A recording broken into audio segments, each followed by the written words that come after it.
Good morning, good afternoon, good evening, and welcome to Martyn Lucas Investor. It's time for Realty Income, ticker symbol O. Such a cool ticker symbol, that, isn't it?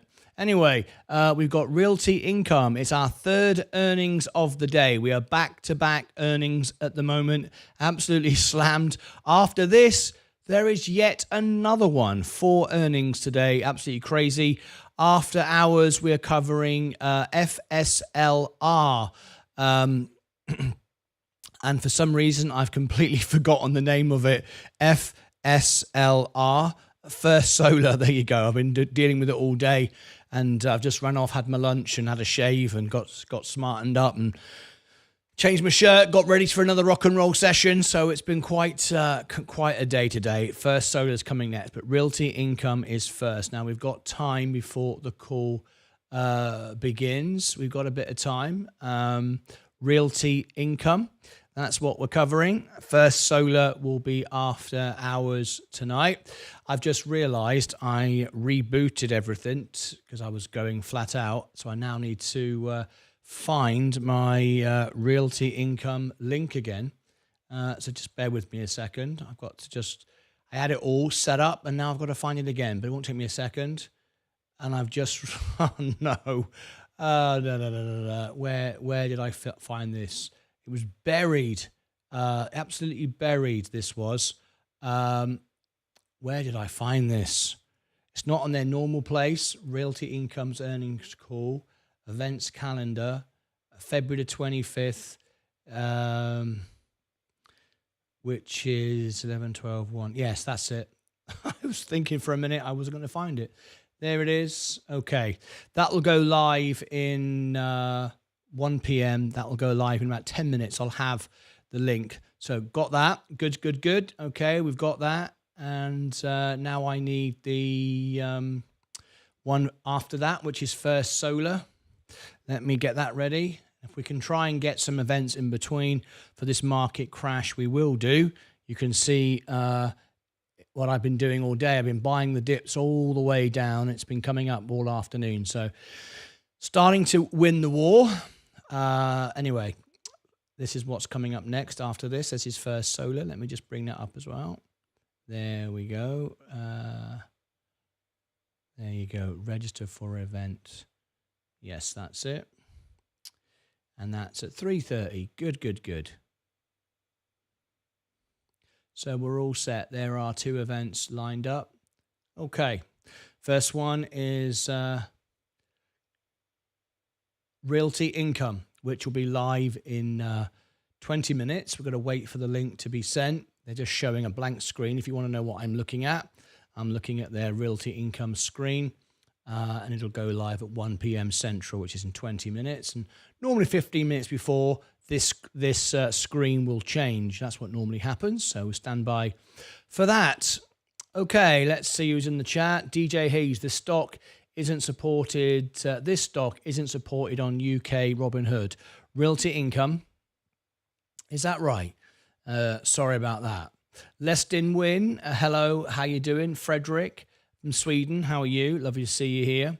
Just getting ready for our next event. Just 20 minutes to go.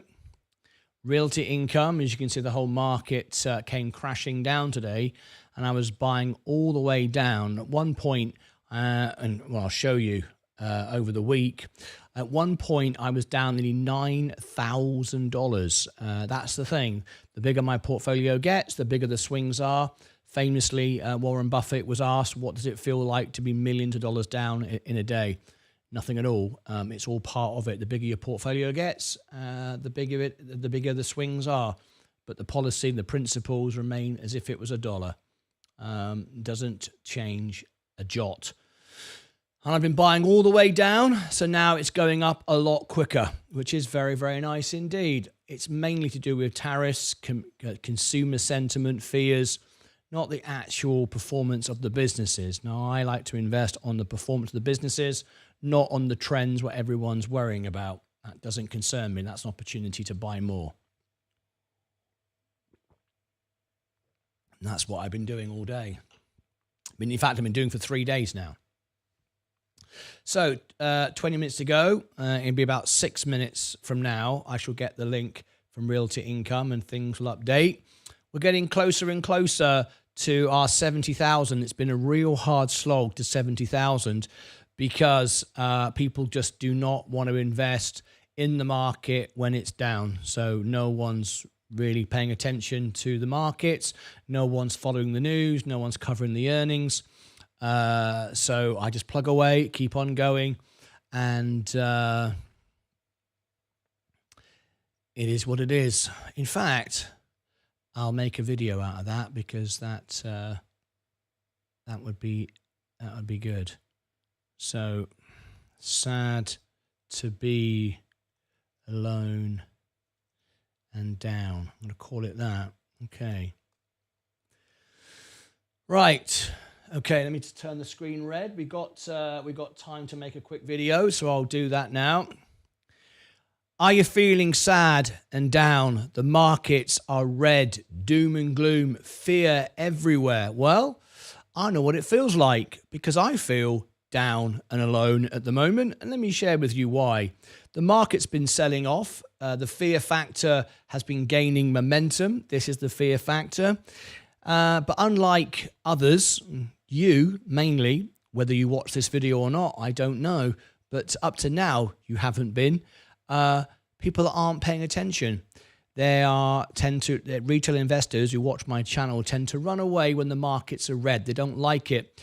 Whereas I get busy. You may notice today I've made a record number of videos, a record number of live streams. This is I'm on my third earnings right now. I'm about to do Realty Income and then after hours First Solar. And I've been buying the dips all the way down now for over a week. And at one point I was down nearly $9,000 to $10,000. However, I've been buying the dips on the way down, increasing my margin positions. I've now got 250,000 just in my main account in VU. Huge positions, absolutely huge. And if you add that to my Roth IRA, that's 250, 60, 70, 80, 90, 290. As soon as we get a bounce, I will be at $300,000, $250,000. And remember, I started with $5,000. And when I say I feel alone and on my own, I am. Let me show you what I mean by that. We've been trying to get to 70,000 subscribers for nearly a week now from 69. It's going very slow. Now, what does that mean? 69,705. We used to sort of do 1,000 a day when it was all booming. Now we're doing maybe 20, 30 subscribers a day. Hard slog. So I feel alone right now. But this is a lesson in investing. When the markets are selling off due to fear, not performance from the companies that you own, due to fear, politics, noise, threats of tariffs, what do? You buy more. Look at today, how well Home Depot did. Home Depot, first time in ages, has returned a good earnings. It's looking up. Things are improving. Yes, a soft outlook, but they're doing well. They've done very well today. In fact, they're holding the index up. And it's not all doom and gloom either for all the tech stocks. People are saying tech stocks are all collapsing. No, they're not. Apple is doing tremendously today despite everything. Nvidia will do as well tomorrow after earnings. So this is the time you dig the ditches. This is the time you don't sit alone. You join me live every day. I never give up. I'm never going anywhere. We always get it done. We got over 1,000 signatures now for our XRP petition and growing. And here we are. I've been buying the dip all day and now I'm being rewarded. I only wish you were with me watching these videos and these earnings, learning about the real economy. But sadly, as you can see from the slow pace of growth over the last few days, you're missing out. When it's doom and gloom, you run away. Retail investors often get laughed at by Wall Street. The fact that retail investors are the ones that pump up the stocks, but they're the first ones to run away. I hope and I aim not to behave like a retail investor. I hope and behave like a billionaire those that own the companies, like Wall Street, aspire to be greater than you are. I think it's the way forward. Stop behaving like a retail investor and overbuying and then overselling. Work out what you're doing, stick to your strategy, and stay in the game. So perhaps you might like to join me back on our journey to $70,000 subscribers when you've all come out of the doom and gloom and realized it wasn't actually as bad as you thought it was. Join us tomorrow night. This is being made on February the 25th at 12:44. You can see the clock just below me. Tomorrow, we're covering the NVIDIA earnings. I'm going to be there, up, down, rain or shine, on the main channel. On the extra channel, I'm going to cover Virgin Galactic. Join me for both of those at the same time. Click above my head for all the links, down below in the description. Over here, I shall put the NVIDIA earnings. Down here, I'll put the Virgin Galactic earnings. Till next time, take care of yourselves and each other. Right, what time did I record that? I recorded that at, let's have a quick look. 11 minutes, 8 minutes. 8 minutes, let's go back to Realty Income. Okay. Down today. Let's bring more comments on. It is what it is. Less than win. Good evening, Lucas Aids. Hi, Craig. How you doing? When do they release the results, Martin? The results will be out. Let me refresh the screen. I should have my Realty. Oh, here we go. Now they're updating information. Martyn Lucas email. martynlucas.com ml. Let's go. There it is. There's the audio. There's the presentation. We're just 15 minutes away. You asked when they are delivering their numbers. They'll be out now. So if I just type in Realty Income, let's have a little look, and I can tell you that estimated 107, actual 105. A slight miss, but it's exactly what you'd expect from Realty Income. Their income, remains stationary. It's always the same. This is a dividend, solid paying stock. You own this company, you never sell it, and you just earn and live from the dividends. It's like Coca-Cola, just constantly makes money. And at the moment, it's not growing. It's just doing business as usual. That's why people own it the way they do. All right, so there you go. There's the results. But we got 12 minutes to go before we get the call. Gonna love the NVIDIA bounce tomorrow night. Less than win. I think so. Hi, Martin. Are you still covering FLSR earnings? PokerScrow. Yes, I am. That's coming up after this. It'll be our fourth earnings of the day. I've made record numbers of videos, record numbers of earnings today, all four on one channel. It's been pretty wild. But yes, I will be covering it after the hours. You requested it. You got it. Thank you for always supporting us, Martin. You make a big difference for those willing to listen. Matthias, thank you so much indeed. I'm always here. I'm not going anywhere. I'm going to get to $1 million live on the show. Going to get to 1 million subscribers live on the show. And yeah, even if I'm the only person watching, we're going to do it. What do you think of this company, Martin? Realty Income. It's a great business. I would own this if I was 65, maybe 70 years of age. I would sell my S&P, just put it all in Realty Income, and just earn the passive income, the dividends all the time. Absolutely. That's what this is. But I'm on a growth stage at the moment of building my portfolio, and that's where I'm at with it at the moment. All right, so that's what I'm doing at the moment, growing my portfolio. But yeah, this is a very interesting company. If we look at it's expensive though. Price to earnings is 54 times earnings, way more than the S&P 500. But a dividend of 5.47, and it doesn't really grow. well, we all know it doesn't really grow. If we look at it over the last 5 years, you're down 29%. This is where you can get too carried away with high-paying dividend stocks. If the dividend is good, but the asset declines in value, it counteracts what you're making. So at the end of the day, this is for people that just want to receive a regular passive income and hold for the long term. But this is not something for someone young, 20s, 30s, even 40s, I don't think. You're trying to grow a portfolio where you can then dump your money into this and leave it. But yeah, it's an interesting one. It's not for me right now, purely because of my age and my targets and where I am financially. So there you go. We've got 10 minutes to go before the call begins.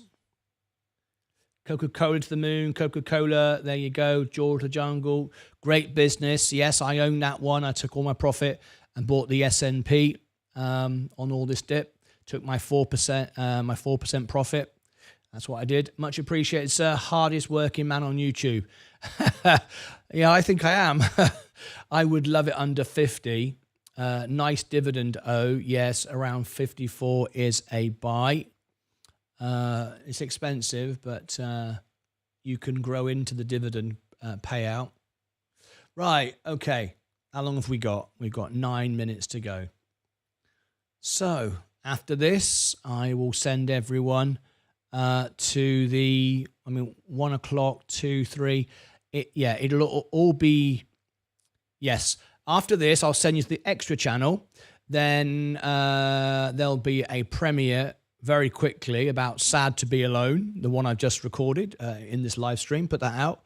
And then there'll be the first solar earnings after hours tonight at 3:15. So just after the closing bell. I'll be covering all of that. And then tomorrow we've got NVIDIA earnings. You can see it on the big screen just down there. There's the NVIDIA earnings. And that's tomorrow. Plus we've got Virgin Galactic earnings on the main channel. All right. I am bloody exhausted. But I managed to get stuff done. It was a very early start, so I wasn't able to make the bed this morning or have a shave. So I rushed, had my lunch. I had a shave. I made the bed, tidied up, sorted my closet out. And I'm ready to go again, even if I am tired. All right. Let's see. Most popular video being watched right now is stock market crash and XRP ripple down big. That's had 1,600 views in the last hour. That's blown up again. Our XRP videos always do well, but this is not an XRP channel. I want to cover other things as well. Yes, it's live, Az. Congratulations on your videos. Let me just have a quick look at your latest results. Let's have a look. Your latest video, which we've got another one tomorrow, of course, is just gone out. Here it is. This was part 2. Let's have a quick look at the analytics. 422 views. There we go. Not too bad at all, mate. Starting to do well. Your next one is tomorrow. So I'll be setting up the... well, I've already done it, haven't I? I've already set up the live... So I'll tell you what we'll do, Vaz.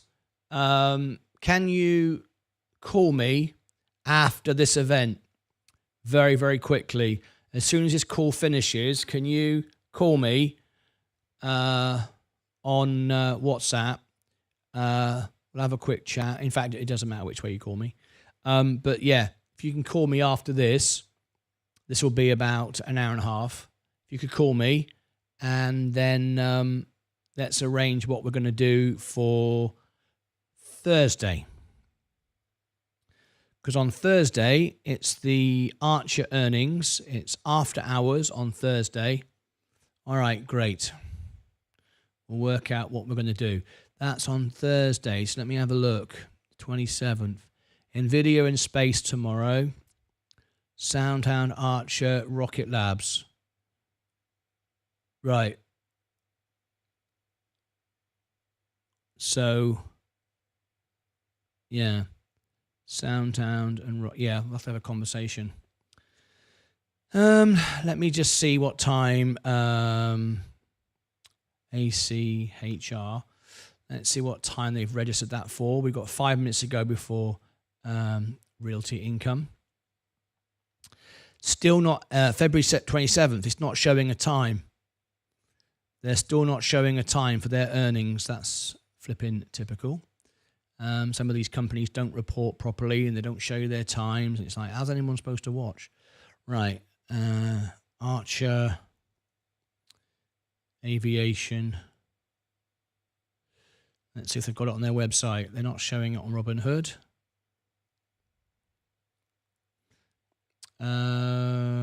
February 26th. No latest news there.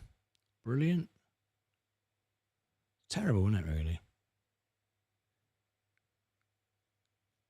If you've got the link, let me know, but I'm not showing it on their website. I don't know why these companies really behave. It gets me mad sometimes. It's like they want you to invest, and yet they don't always show you clearly where it is. February 26th. Okay. All right. Oh, okay. This has changed. It's now, how long have I got? It's changed to the morning. Again, bloody hell. These companies are always changing what they're doing. Okay, let me register for this. How long have I got? 5 minutes. Martyn at martynlucas.com. Okay, it's at February 26th, 9:15 a.m. 9:15 a.m. 9:15 a.m.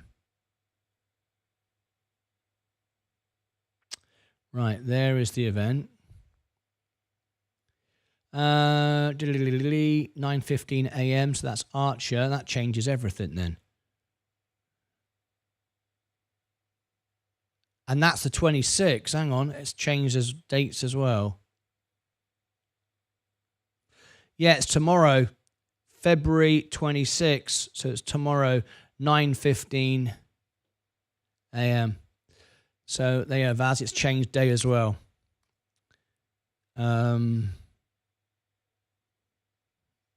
8:45. 9:15 for 9:15. Okay, so that's changed. That's changed. So we'll drop that down there. That'll be our after our opening bell in the morning. Cut that there. Put that up there. That changes that. 26, 26, 26. And let me cut that. How long have I got? 2 minutes ago. You're not going to, if you tuned in for the Realty Income, you are in the right place. It's just 3 minutes ago. We're just waiting to get there. Let's have a look. 6 April the 2nd. Right, okay. Archer 26. Right, Soundtown. Let's see when that one is. I'm trying to get all these done while I'm waiting. SOUN. Soundtown. This stock is down. Available 27th. They don't tell you either when they are. Marvelous. Bloody hell. Unbelievable. Sound earnings. Cool.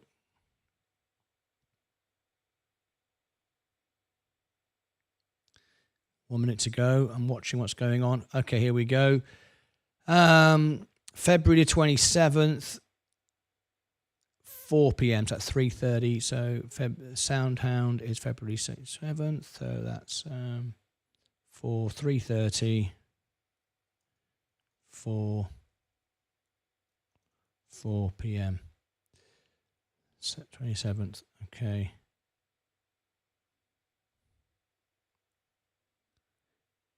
There we go. Good. We've got sound. Right, now coming up to our webcast call. Let me refresh the screen for Realty Income.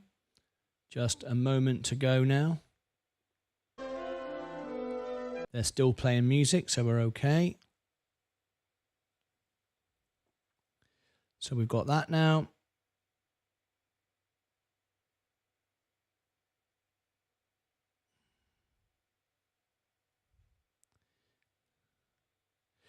I found their direct link. There's no doubt about it. It's the 26 at 8:45. It's the opening bell time. This is about 6 o'clock in the evening for you. Oh no, it's not. 8, 9, 10, 11, 12, 1, 2. It's about 2 o'clock. 2 o'clock for you. 1:45 for you, Vaz. All right. I can confirm that is correct. That's the official link. The website's always wrong. These companies are really bad at doing their admin.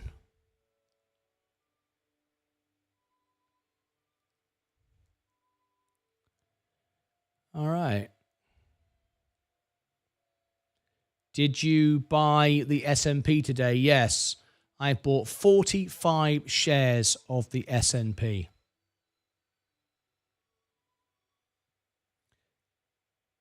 Good day, and welcome to the Realty Income Fourth Quarter 2024 Earnings Conference Call. All participants will be in listen-only mode. Should you need assistance, please signal a conference specialist by pressing the star key followed by 0. After today's presentation, there will be an opportunity to ask questions. To ask a question, you may press star then 1 on your touch-tone phone. And to withdraw your question, please press star then 2. Please note today's event is being recorded. I would now like to turn the conference over to Kelsey Mueller, Vice President, Investor Relations. Please go ahead. Thank you for joining us today for Realty Income's 2024 fourth quarter and full year operating results conference call. Discussing our results will be Sumit Roy, President and Chief Executive Officer, and Jonathan Pong, Chief Financial Officer and Treasurer. During this conference call, we will make statements that may be considered forward-looking statements under federal securities law.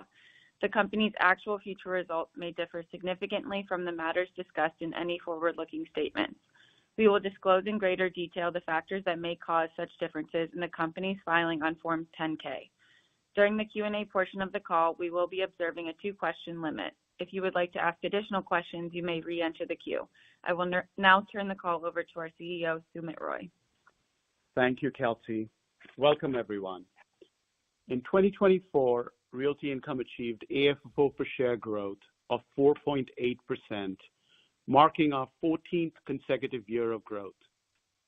This, combined with our 5.4% dividend yield for investors who held our stock in 2024, resulted in a total operational return of 10.2% for the year. Over our 30-year history as a public company, our annual total operational return has averaged approximately 11%, with no year posting a negative return, as we remain true to our commitment to deliver steady, reliable returns to our shareholders.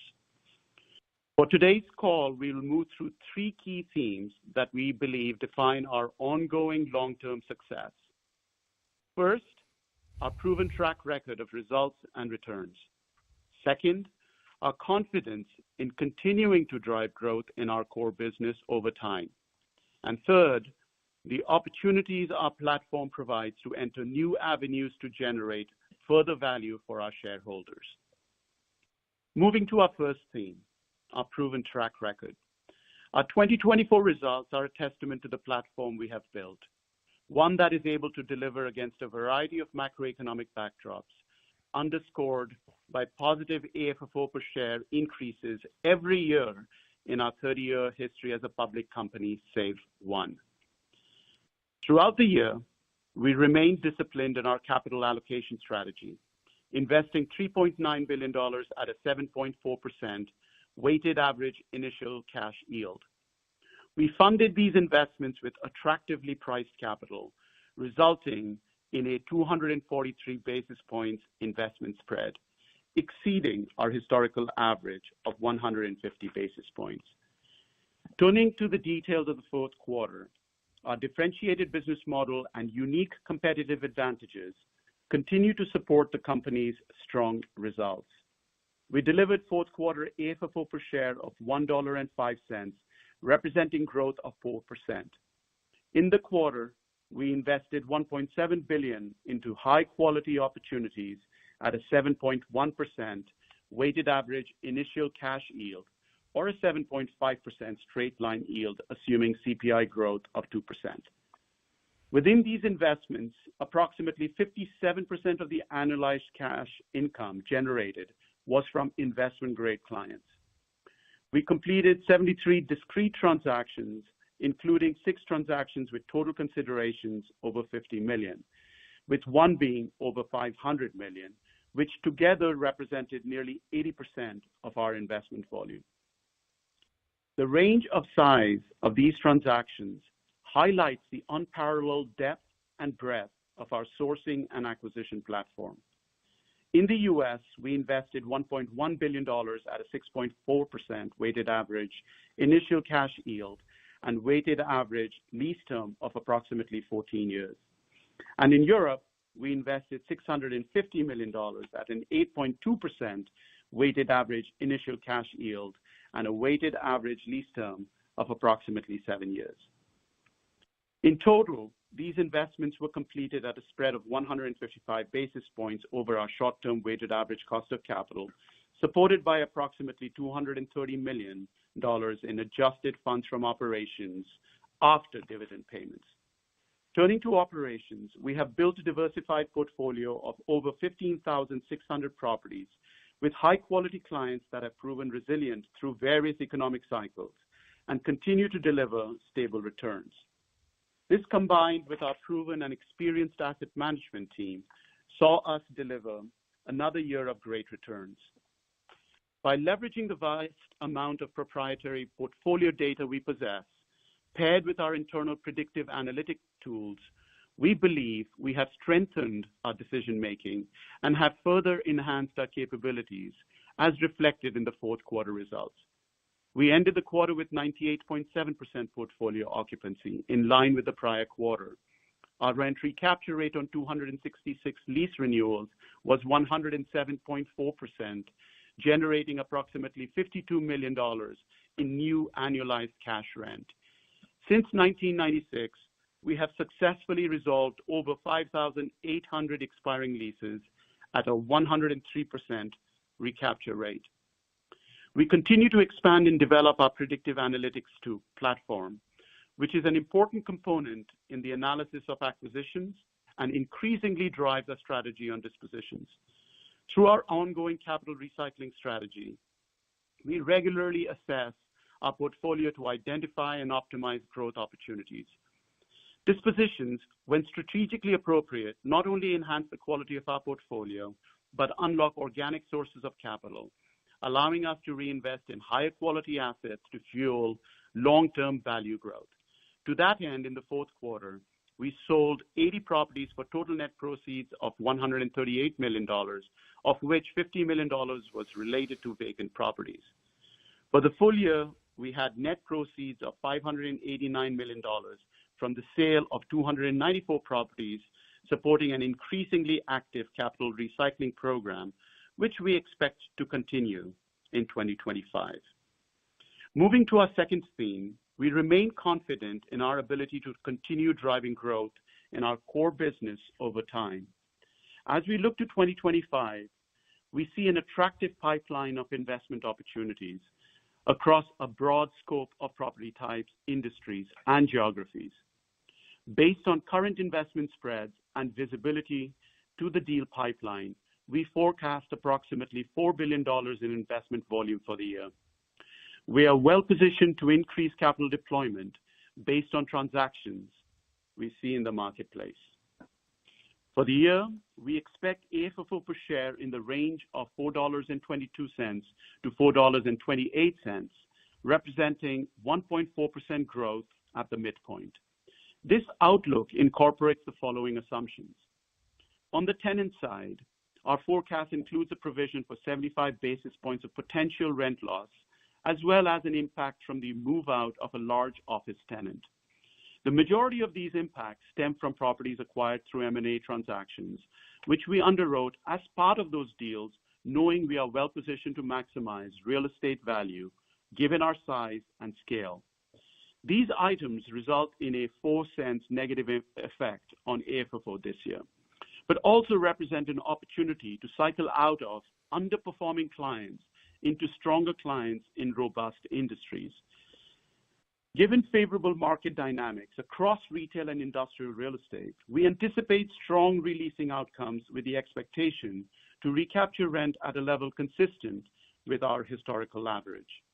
Additionally, in 2024, we recognized $21 million in non-recurring lease termination fees, representing a 2 cents AFFO benefit to 2024 that we do not assume repeats in our current 2025 forecast. Turning to our third theme, our platform is well positioned to pursue multiple avenues of growth within the net lease space. Throughout 2024, we further solidified our position as a trusted real estate partner to the world's leading companies.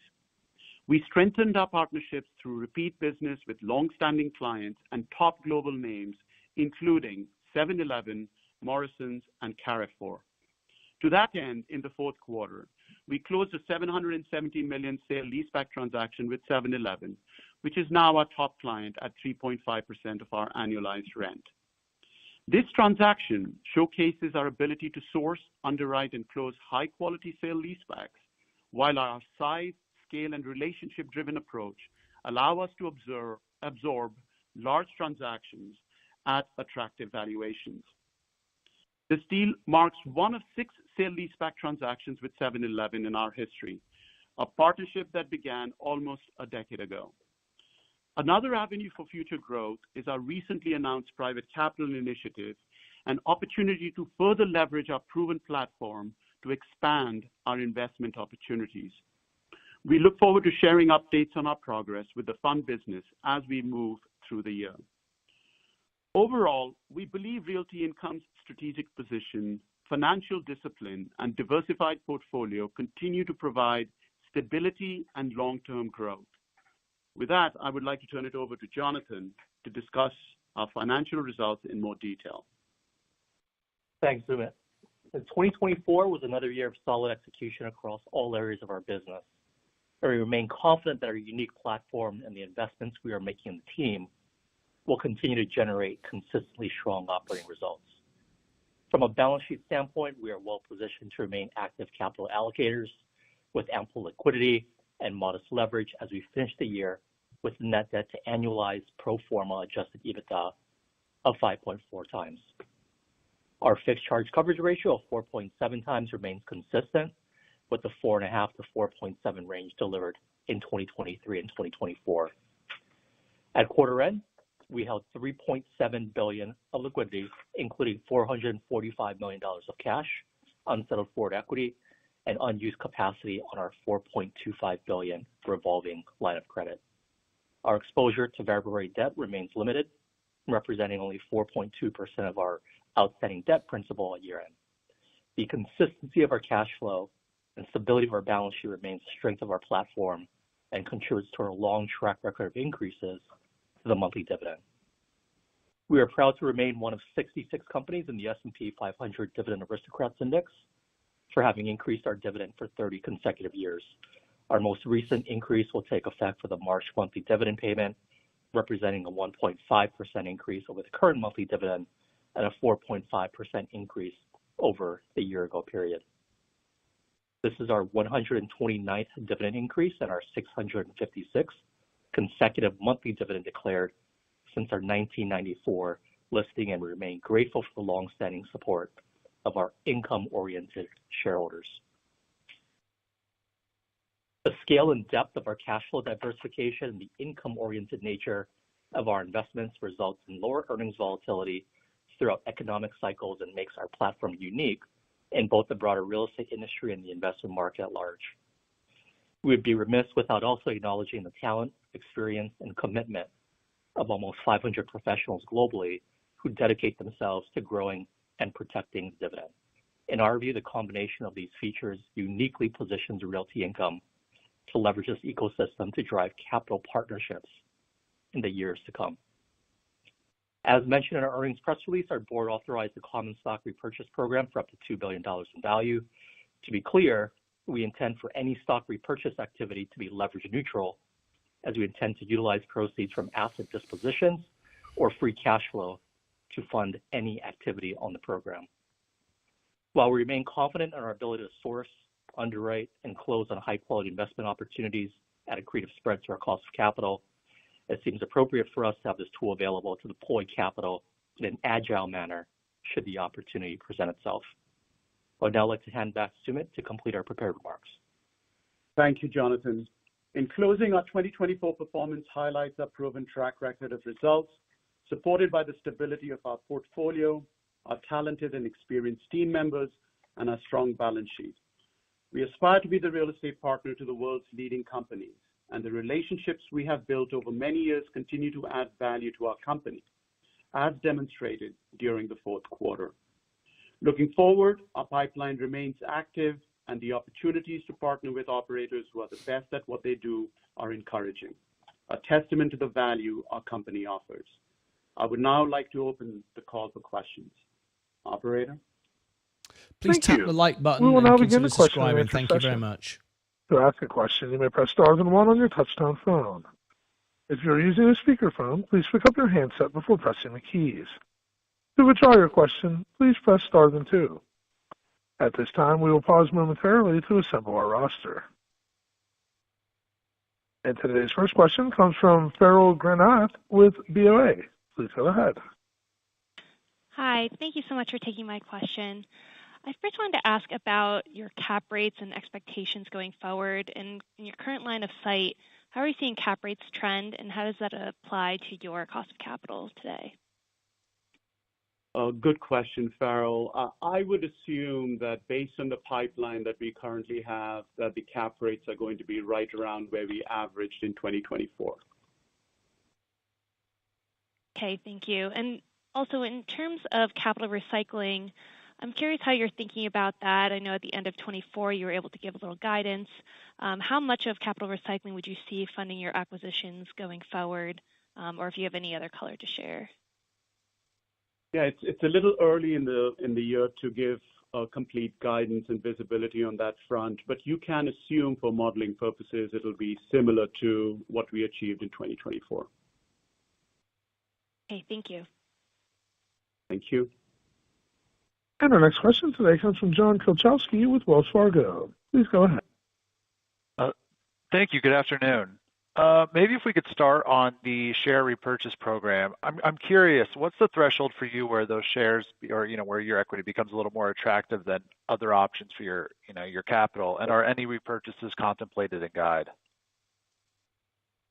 So, John, this is a function of what we are seeing in the market today. If you look at what's happened in the last 4 months since the Fed started the reduction in rates, in October, we got to our 52-week high at almost $65. Literally within 3 months, we were down to $51. And with that backdrop where, the fundamentals of our business is not necessarily being represented in the capital markets, this is a tool that we feel like we should have.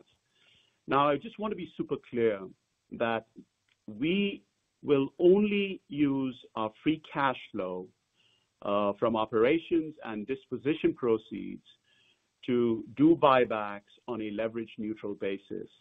And it is an option that we believe we needed to have for the next 3 years, which is what our board has sanctioned. In the event we continue to see this level of volatility in the market. At the end of the day, we are investors, and if the best economic decision is to buy the stock back, given the volatility that we are experiencing, then that is one that we will choose to do. But the expectation and hope is that we don't have to lean on this tool, but it's one that we felt like we needed to have available to us. Got it. And then maybe if I could just jump to the health of the overall portfolio here, looking at the guide, the non-reimbursable expense is picking up a little bit from last year, and your provision for bad debt at 75 bips. I want to say last year you were closer to the 30 bip range. I'm curious if these numbers are more a function of conservatism on your part for starting the year, or if you're seeing something in the market from your tenants that's making you want to be a little more cautious, just as far as tenant credit is concerned. Hey, John, for your first question, the guidance that we do have is 1.4 to 1.7% for unreimbursed property expenses. That is closer to a new run rate, albeit we do have some assumption there for carry costs associated with vacant properties. And so, we obviously hope to outperform that. We did come in towards the lower end of that range for 2024. But I think on the high end, closer to the 1.7, it's really just the unknown associated with how quickly we can offload some of the vacancies. Now, as it relates to the bad debt expense, for 2024, we did finish close to 50 basis points in terms of bad debt expense as a percentage of revenue. So the 75 is a bit of an uptick. As Sumit mentioned in his prepared remarks, there aren't really any surprises. There's a handful, 3 tenants that comprise the majority of that. And these are primarily tenants that we underwrote as part of prior M&A transactions. So a little bit of conservatism. I think it's just, to get these properties back. And in many of these cases, we expect to do quite well on their recapture. There could be some short-term disruption, but I think overall, nothing to be overly concerned about from our perspective. Thank you. Thank you. And our next question comes from Greg McGinnis at Scotiabank. Please go ahead. Hey, good afternoon. The transaction market, from where you stand today, how are you thinking about kind of the split between U.S. versus Europe versus debt investments for the year? Yes, it's too early to tell, Greg, but clearly where we saw opportunities last year for the quarters was in Europe and the UK. That's where we did the majority of the transactions. That quickly changed when the cost of capital environment and the markets changed. There were more sellers willing to come to market. Our cost of capital had improved, and we were able to transact transactions at spreads that were acceptable to us for the risk we were inheriting. We ended the year at about a 50-50 split between international and the U.S. I will tell you that, sitting here today, that split is probably where we'll end up for the year in 2025, but I do want to caveat it by saying it is a little early. And given where we were literally 2 months ago, it again goes back to the kind of platform that we have. The pipeline that we were able to generate and how quickly we were able to generate that pipeline is a testament to what we keep talking about in terms of a very differentiated business model vis-a-vis anybody else out there. And that's what gives us the confidence to have come out with a $4 billion guidance on the acquisition front. It's a combination of the pipeline that we already have, the visibility that we already have. Thus, I was able to answer the question around, cap rates and where we think we are going to end up for the year in 2025. And credit investments will certainly be a part and parcel of this makeup, but it won't be disproportionate to, what we have achieved in 2024. It'll be in a similar zip code. But that's the visibility that we have today. Okay.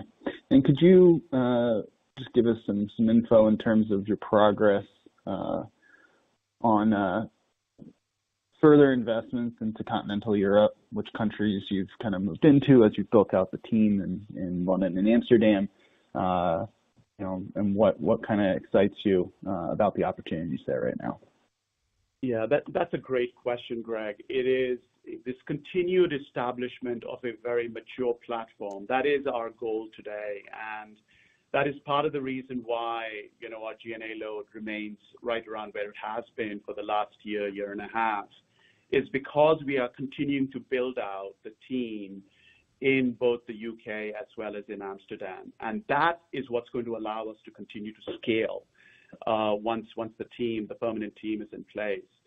So in terms of new geographies, there are no new geographies that we have entered into that hasn't been fully disclosed. I think Poland was the last one that we had identified as a market that we wanted to go into. But a lot of where we invested in the fourth quarter were the same markets that we already entrenched in. The UK was the majority, and Spain was the second country that we had a few investments in the fourth quarter. But it's the same countries that we've already established our footprint in. Decathlon obviously allowed us to expand the geographies that we were in. It included Germany and Portugal, but outside of that, France, Italy, Spain, UK, Ireland, and Poland. Those are the countries that we are focused. Great, thank you. Thank you. And our next question today comes from Ryan Cabiola with Green Street. Please go ahead. Good morning. Thanks for taking my question. With announcements during the fourth quarter that other REITs are expanding into the private fund space, does this alter your view on competition in that arena? And recognizing that those REITs are in different property sectors, how do you gauge private capital appetite for net lease assets versus other real estate assets? Ryan, in some ways, this is a reaffirmation of the strategy that we announced. Look, we pride ourselves in being a very transparent company. We try to talk to our investor base prior to doing anything. And that's what we chose to do during the last quarter announcement, was to signal to the market that this is a natural extension of the business, which is to tap into the private sources. We believe that we have a place in the core plus arena within this space. It's a perfect entry point for private investors to get into and really leverage a platform that we bring of circa 500 people that has been maturing over the last 55 years, along with tools that we've developed. I believe that we have a place. Look, we've just launched our marketing process. The data room is open. We are super excited about this particular area of the business. And the fact that other, operators, very successful operators who are choosing to come into this space is really an affirmation of the strategy that we have laid out. So we feel good. We'll get our share of capital. We'll keep you abreast, like we always do, of how we are progressing. But we feel like this is such a massive place in terms of just the quantum of capital available that for us to not move into that area would not allow us to continue to execute some of what we've talked about, which is diversifying our sources of equity capital. And so far, so good. That's it from me. Thanks for the color. Thank you, Ryan. Thank you. And our next question today comes from Ronald Camden with Morgan Stanley. Please go ahead. Hey, just two quick ones from me. Just going back to the pipeline, just wondering if there's any sort of larger sort of deals in there, or is it all pretty granular?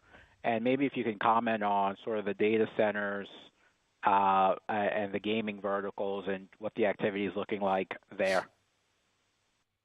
Great question, Ronald. Look, in the pipeline that we currently have, we don't have a very large transaction, and we define very large transactions of 500 and above. These are run-of-the-mill, right down the fairway type opportunities, and we are very happy to have built a pretty robust pipeline. In terms of the asset types, you mentioned gaming and you mentioned data centers. I'll take gaming first. Look, gaming is, by its very nature, very episodic. We do have a couple of conversations ongoing. There's obviously a lot of interest in your own backyard, Ron, as you know. We'll see how all of that plays out, but we think that that has a very long fuse attached to it in terms of, getting things over the finish line. The data center space is a very interesting space. It's one that we are very excited about, but at the same time, we are incredibly deliberate about who we want to partner with, what are the leases that we want to be exposed to, which markets are we willing to sign up for, and most importantly, who are the operators/developers that we want to, create a long-term relationship with. We've all seen news of, Microsoft and some other very large hyperscalers coming out and saying we're going to walk away from certain developments, et cetera. Those are the types of things that just continue to make us very diligent in terms of, who we want to ultimately work with. And the discussions that we are having and the ones that we are deciding to forward are the ones that, we feel very confident about in terms of their competency, in terms of their track record, not borrowed track records, but their actual track record as an institute and their ability to deliver product. Those have become very important in our underwriting process. And at the end of it all, it's the physical real estate. Where is it located? Who is it being developed for? What is the kind of leases? Because no two leases in the data center space are the same. And obviously we've learned that through multiple discussions that we've had. So we believe that, cloud services, AI, will continue to drive a lot of the demand for data centers, but we have to be hyper selective in terms of which ones do we want to invest in and with whom. So that's my thinking on the data center space. Really helpful. And then my second one is just on the sort of the bad debt guidance of 75 basis points. Was there a write down in the quarter on straight line rents, just as an aside? But the question is really, is this year just sort of a unique outsized year, or is it, and should we be expecting that to sort of normalize as you roll the calendar, or is it sort of a bit of a longer tail as sort of the portfolio that you acquired continues to roll through? Thanks. Hey, Rod, on your first question, you're right. For the fourth quarter, there was a straight line rent write down. It was primarily associated with the three tenants. It was about an $8 million or so impact. And so that is one reason why the straight line was a little bit lower than our run rate in Q4. As it relates to the go-forward trajectory of bad debt expense, look, I think as we get closer towards the midpoint and end of the year, we'll obviously narrow the range a bit. Right now it's late February, and, given that a lot of these potential reserves are concentrated in three tenants that represent, about 3 cents per share potential reserve, we are just having a wide range of outcomes for those. But certainly as we get more information, I think, we would expect to hopefully bring that down and narrow our conservatism on that. That's it for me. Thanks so much. Thank you. And our next question comes from Smedes Rose at Citi. Please go ahead. Hey, good afternoon. This is Maddie Farges on for Smedes. Just on the debt side, it looks like you have just under $2 billion of debt maturing in 2025. Can you talk a little bit about your plans to address these maturities? And then maybe looking ahead to your debt coming due over the next couple of years as well? Hey, Maddie, we have intentionally staggered our maturities in any given year. That's been very much an intentional process. I think when you look at this year, the $1.9 billion or so coming due, at 4.2%, give or take. Right now, if we were to go out our U.S. dollar financing, this is all on a 10-year unsecured basis, you're probably looking around 5.3. In sterling, it's probably 5.6, and then in euros, perhaps 3.8. So a lot of it is going to depend on the currency in which we refi. But if you assume it's dollar pricing and dollar debt, maybe 100 basis point or so headwind, and assuming half year convention because maturity date is around the midpoint of the year on average, perhaps that's a penny of dilution for 2025. I think as you go forward, we've been through many cycles. We've seen a lot of different interest rate environments. We've seen it be a headwind in recent years. We've seen it absolutely be a tailwind the decade before that. And I think having that staggered maturity schedule and having the options, frankly, to tap into 3 different currencies gives us the flexibility, the optionality, and the ability to be patient to wait for that right bite. And so that's how we're going to continue to manage our maturity risk. We also have, of course, a $4.25 billion revolver, and that allows us, again, to have ample sources of liquidity so that we don't feel pressure to go out and do a deal on a certain day, week, or quarter. Great, thank you. And then just circling back on guidance quickly, your guidance range for the income tax expense, it looks like it comes in higher than full year 24. Can you talk a little bit about what's maybe driving that increase, some puts and takes there? Sure. So, we've had an active year on the European side, particularly in the UK. In the UK, we are subject to a statutory tax rate that, we've minimized down into around 10-11% of NOI at this point. And, as we build up that European platform and, buy properties in the UK, you are going to start seeing that run rate and income taxes creep up. So we did $66 million in income taxes globally for 2024. And that's really translating kind of to that 80 to 90 run rate. And if you look at the Q4 income tax number, that essentially shows what that new quarterly run rate will be. I would emphasize that for every transaction that we bring to investment committee, we are always capturing the impact of income taxes in our underwriting, both on a short-term basis as well as from a long-term underwritten IRR basis. Great, thank you. Thank you. And our next question comes from Brad Heffern with RBC Capital Markets. Please go ahead. Hey, Ray. Thanks. Sumit, you mentioned in the prepared comments the sale leaseback with 7-Eleven in the quarter. I'm assuming that was a relatively low cap rate. So I'm just curious if you could talk about the trade-off there between quality and initial spread, and does those assets potentially fit in better with the private capital vehicle? There's a lot in what you just asked, Brad, so I'll try to go through each one. I'm not going to specifically talk about 7-Eleven's cap rate, but as you know, the entire U.S. transaction that we did, which was about north of $1 billion, was at a 6.4 cap rate, and clearly that dominated, what we did that quarter. And the other point I'm going to make is we feel very confident that we were able to get this particular portfolio at least 100 basis points discount to where these assets trade. If you look at just even in 2024, and you look at the number of assets, that 7-Eleven assets that have a 14-year, 15-year WALT, and by the way, you'll get about 45 transaction hits there.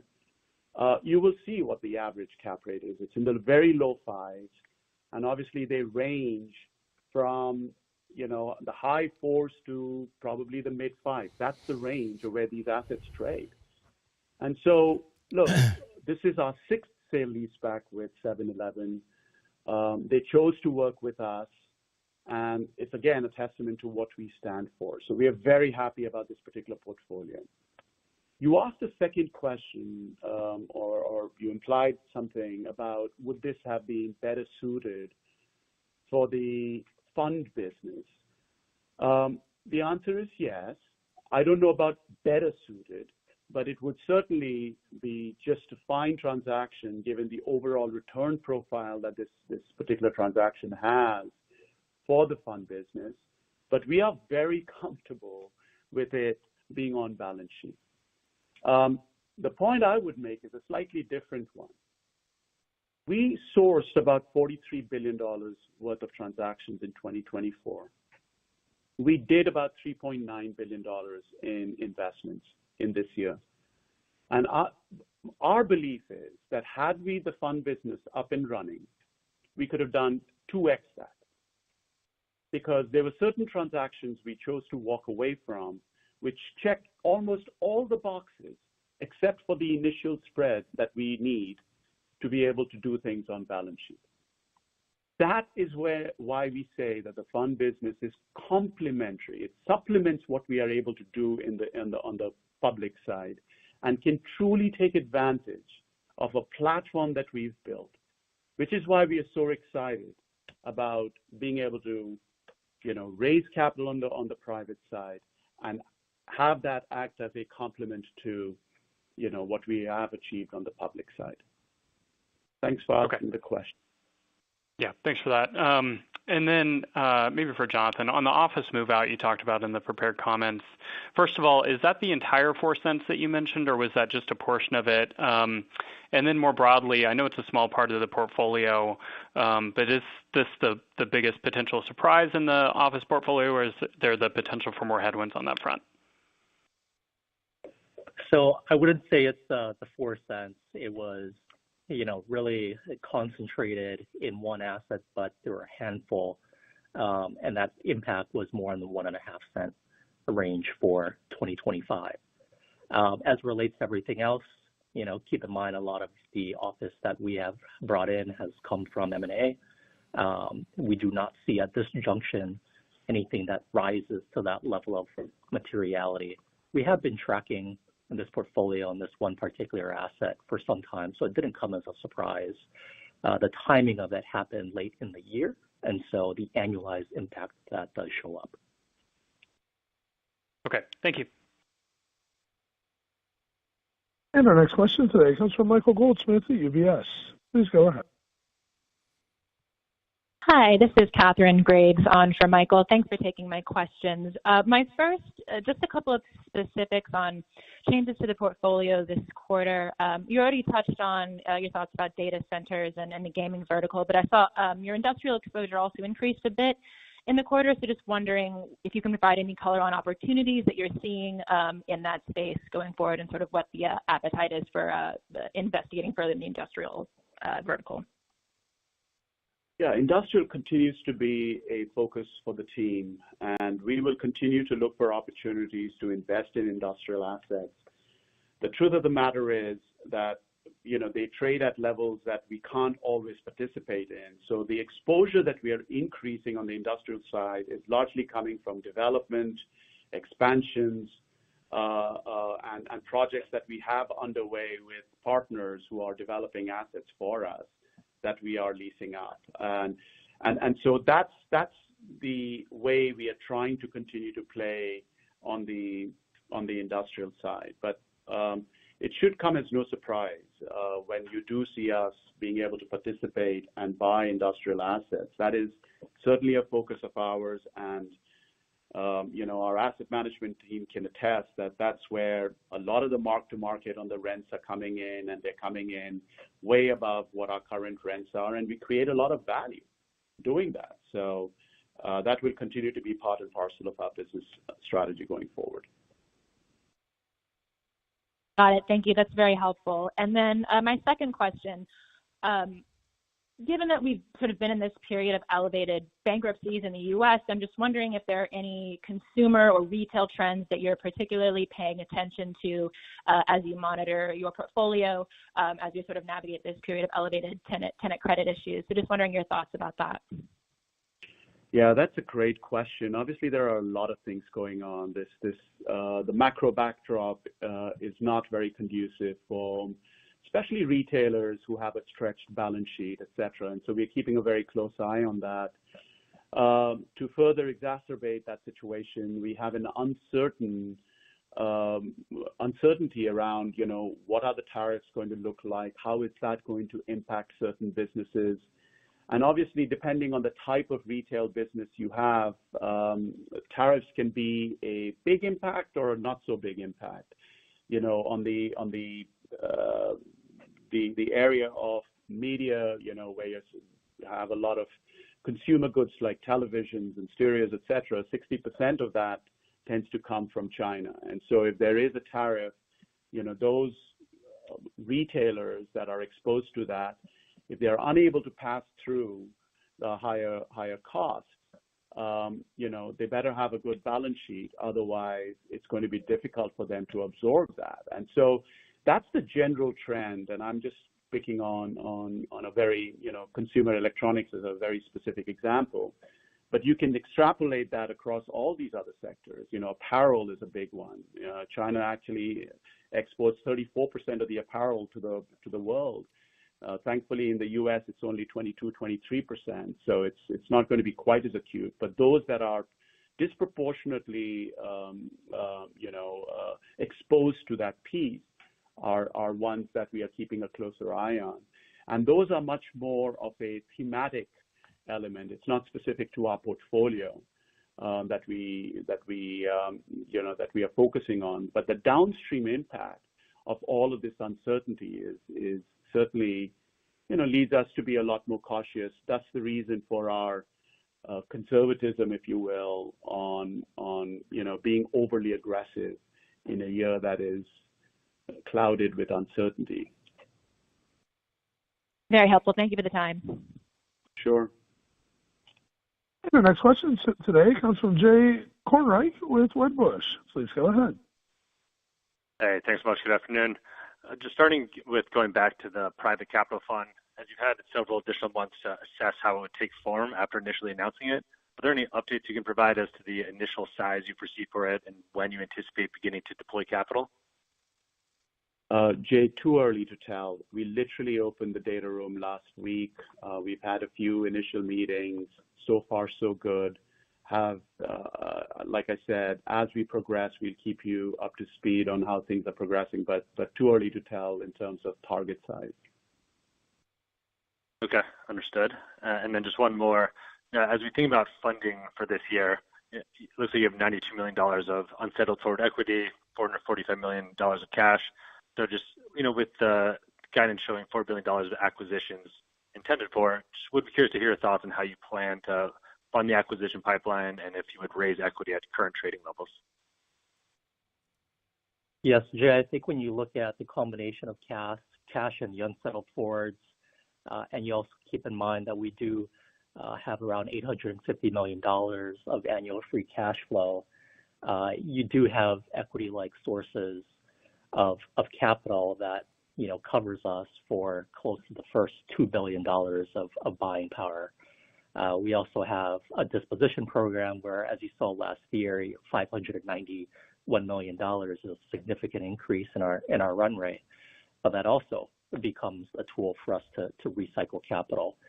And so when you're left with, that residual funding need, if you will, we've made certain assumptions into our forecast and our model in terms of what that weighted average cost of capital is. And the reason why we came out wasn't just a random number. It's a number that, we feel confident in being able to achieve at certain cap rates or yields that allow us to do deals on an accretive basis year one. So I think that's one way of saying that, we index into a current cost of capital, maybe even a little more conservative than even that.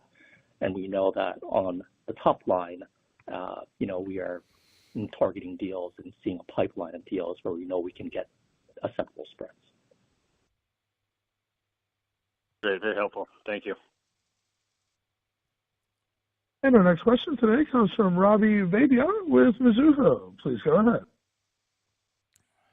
Hi there. Can you offer some color on tenant credit? Which tenants or categories are currently on your watch list? What are the embedded reserves? And does the 75 BIP reserve that you mentioned earlier include only known store closures or bankruptcies at this point, or does it include any speculative bankruptcies or store closures? Thank you. Okay, so I'll take your last question first, since we've already talked about rent losses this year. The 75 bips that we've mentioned definitely has general reserves, areas that we just don't know what could go wrong, given some of the commentary I've made around the volatility in the macro environment, as well as uncertainty around, where some of the policies are going to go. I would say that there is a fair amount of general reserve in there. And there's a fair amount of conservatism, even on the identified names that Jonathan went through. in terms of, what we actually think the impact will be with those names. So that's the commentary on the bad debt expense. In terms of our credit watch list is right around 4.8% today.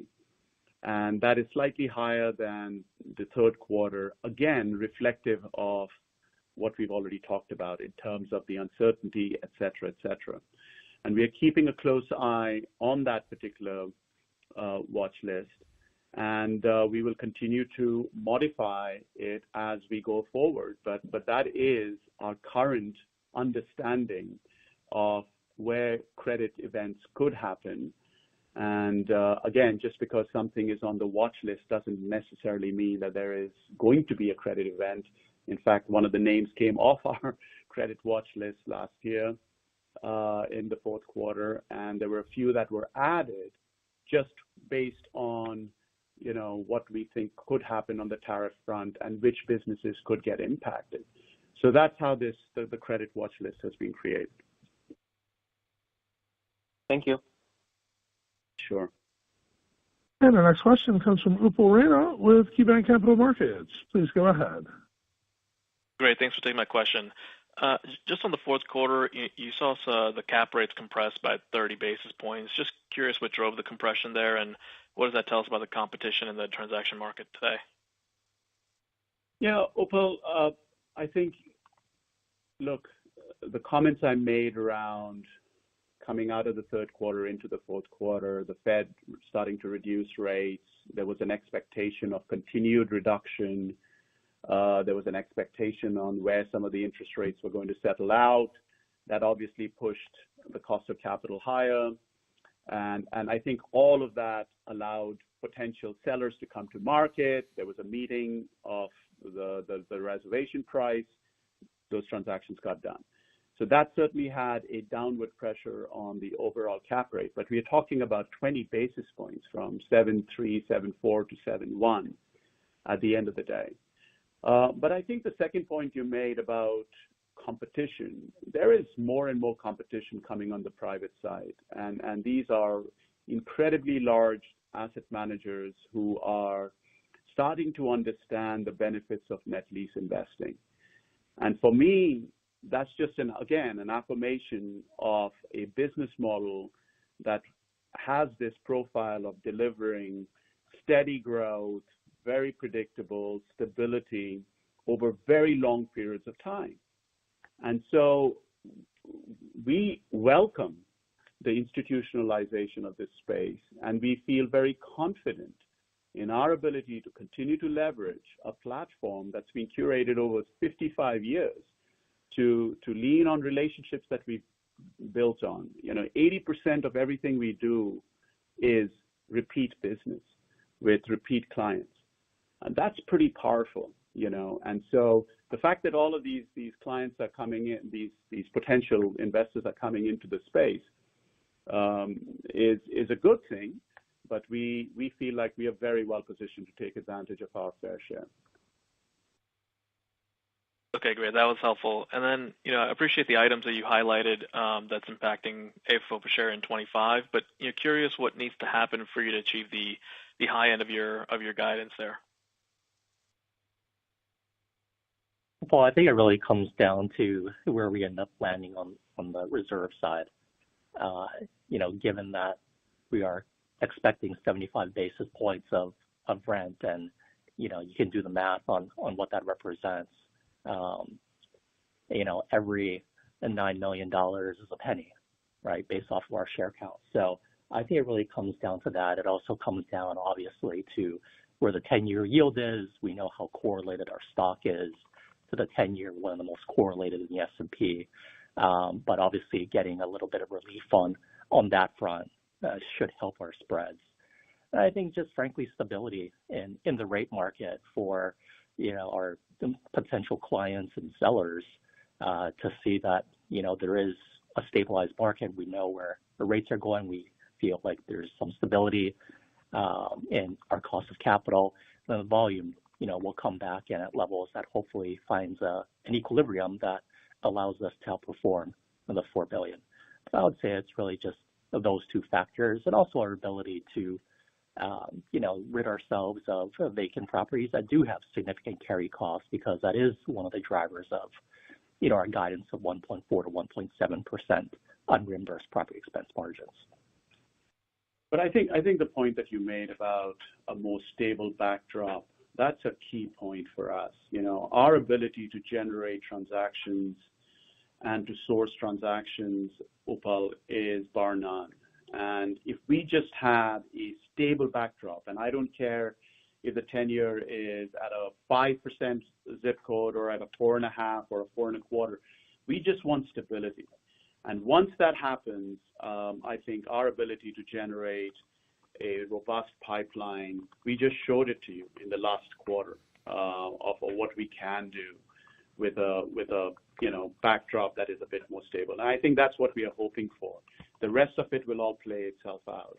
But in terms of driving growth, that is one of the biggest drivers. Okay, great. Thank you.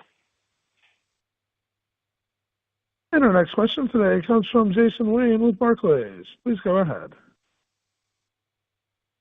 Thanks for the question. Development spending was down and development yields were up year over year in 24. Just wondering what drove that, how much development is included in guidance this year, and what the underwriting assumptions are for new developments? The reason why, investment yields on development keeps going up, it's really a function of the vintage of when these developments were being originated. And as the older vintage developments are getting delivered, that cap rate, that yield on that development should go up, because it's much more reflective of, what the market is today versus what it was in 2023 or early 2023. And so I think that's just a function of, resetting all of our development, and most of the development that's closing today were generated maybe a year ago, where the markets were already telling you that there's going to be a fair amount of volatility. So that's the reason for the higher yields. In terms of, the pipeline and how much of this development,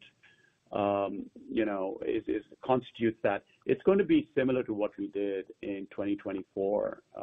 Development, again, these tend to be repeat businesses with clients that we have a very deep relationship with, and they have chosen to do reverse build-to-suit or build-to-suit with us, primarily because in this environment, they want somebody with stability, et cetera, and that's us. And so I think the proportion should be similar to 2024 is how I would underwrite it, Jason. And, and hopefully the yield question, I've addressed it satisfactorily. Yeah, that's helpful. Thanks. Thank you. And our next question comes from Alec Fagan with Baird. Please go ahead. Hey guys, thank you for taking my question. To follow up on something that was talked about in the 3Q or maybe 2Q call, but have you guys gotten the space back from the C-store tenant? And if you have, what's the current assumption for what happens to that space that's embedded in guidance?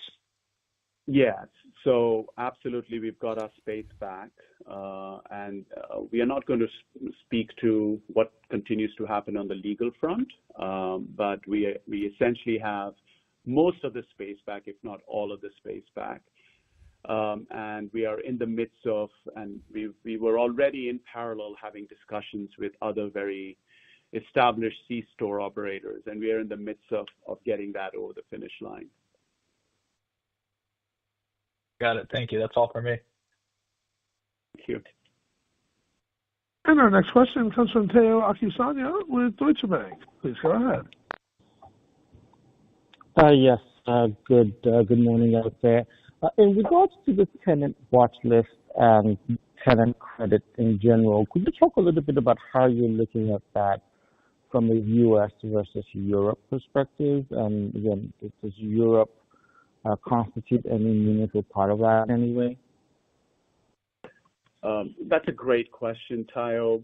obviously, given the vintage in Europe, there is a lot less contribution from Europe on the watch list. Having said that, there were certain assets that we intentionally pursued, knowing that some of these clients, and I'll give you two examples, Carpetright was one and Homebase was another, that we wanted to get back. And we already had parallel discussions with other clients that wanted that particular location. And so as an asset management, active asset management strategy, we pursued assets that had those two particular clients as in those assets. And the resolution has been pretty remarkable in terms of when we did get those back, and our ability to recapture rents well north of the expiring rents or the in-place rent is the strategy behind why we did it. But those are intentional strategies. Outside of that, it's very pristine, and we don't have any names from Europe that happen to be on the watch list. Gotcha. Thank you. Sure. Thank you. And this concludes our question and answer session. I'd like to turn the conference back over to Sumit Roy for any closing remarks. Well, thank you for joining us today, and we appreciate all the questions. We look forward to meeting you in the upcoming conferences. Have a great day. Thank you. So there we go. Another earnings finished. We've got another earnings call starting for you in an hour and 15 minutes. That is the first solar. So the first thing I need to do is record 2 promos for tomorrow. So here we go. This is my first one. Let me type it in. ACHR, Arch Aviation. Right, let's bring it up. Okay, here we go. Archer Aviation, ticker symbol ACHR. We're covering the earnings call. This is on February the 27th after hours. This will be happening on our extra channel. Now, you've been watching on our main channel here, Vaz's fantastic EVTOL Hub videos building you up to the earnings of Archer. So I know you're going to enjoy this one. It will take place on the extra channel, so do tune in to the extra channel. Here on the main channel, I'm going to be covering at the same time SoundHound earnings. So click above my head for all the links. Down below in the description, you can see just over there, NVIDIA, that's on the 26th. That's tomorrow, today being the 25th. And I'll pin all the comments in the description and pin to the comments as well. Over here, I'll put the Arch Aviation, which is happening on the extra channel. And down here, I shall put SoundHound earnings, which is happening here on the main channel. That's it. Back-to-back earnings season has nearly come to an end. I kind of can't wait until we can get back to normal shows, doing day trade of the day and all the fun stuff. Wouldn't it be nice? At the moment, I'm working 15-hour days. All right, so there you go. Archer Aviation, up there or down there for SoundHound. Until next time, take care of yourselves and each other.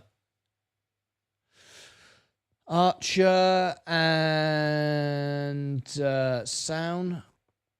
SOUN, SoundHound. There we go. SoundHound earnings. I know this is a very popular stock for my members on the channel. You've requested it. We're covering the earnings here on the main channel. SoundHound AI. A lot going on in the markets right now. A lot of fear. Markets are down. What have I been doing? I've been buying a lot more. 45 shares of the S&P 500 in the last couple of days. My biggest ever purchase, just coming up to now $250,000. I started with just $5,000. Can't even believe it sometimes when I say it. It's quite incredible. Anyway, SoundHound earnings. We're going to cover it on the main channel. Click above my head for all the links down below in the description. I'll pin it as well. And on the extra channel, you might enjoy Archer Aviation. We've been doing a lot of work with Archer Aviation this week with Vaz and his EVTOL Hub. And we'll be covering that on the extra channel. You might notice down here, look, That's on the 26th. Tomorrow, today being the 25th, tomorrow, 26th, NVIDIA earnings. This one has to do well. Otherwise, the market is in all kinds of bother. We expect it will do, though, so everything will be fine tomorrow. That's why I've been buying more. Up here, I'll put the SoundHound earnings. Join us for that. Or down here, you might like on the extra channel, you might like the Archer Aviation. All that's happening after hours on February 27th. If you remember, you can book earnings like this as well. All right, that's it. Until next time, as always, take care of yourselves and each other. Alrighty then, let's come back to the main account. It's starting to go up. We're still red. Wouldn't it be nice to end the day green after all this? Bloody hell it would be. Anyway, let's end this stream. Going to send you all now to the next earnings, which is the next live show, which will be, as I've just said, First Solar. We want to learn all about that. I'm going to end this stream now, and then I'll give you the link for First Solar. So if I just do that, this is First Solar. It's pinned in the top, but this is the event. It goes live in 70 minutes. I'm going to cover this. Plus, you've got the extra videos coming out in the meantime. All right. Let me give you the link so you can go to this. Here is First Solar. Whoopsie-daisy, that link didn't do right. I'll try it again. There you go. A few times in the chat for you. Okay, I'm going to get off, end this one. Get ready for First Solar. Look out for my videos. I will see you back in a bit. Earnings season is nearly over. You've got to be aware of all of this to know how to invest. All right, I'll see you back in a few minutes' time. It's now time. Oh, did I do that? I'm sure I did. Customization. Yes, I did. Directly to First Solar in 1 hour from now. All right, see you back in a bit. Take care of yourselves and each other.